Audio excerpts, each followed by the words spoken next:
The Adidas NMD R1. Made in part with Parley ocean plastic. The original, staying true to its design back in December 2015.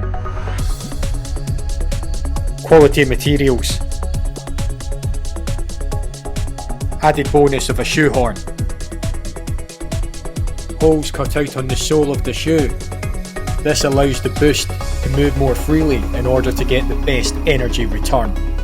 On feet.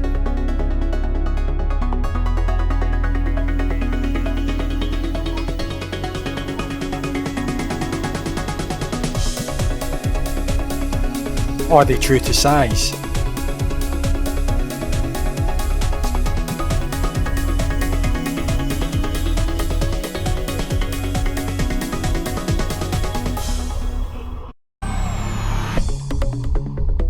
Should you buy?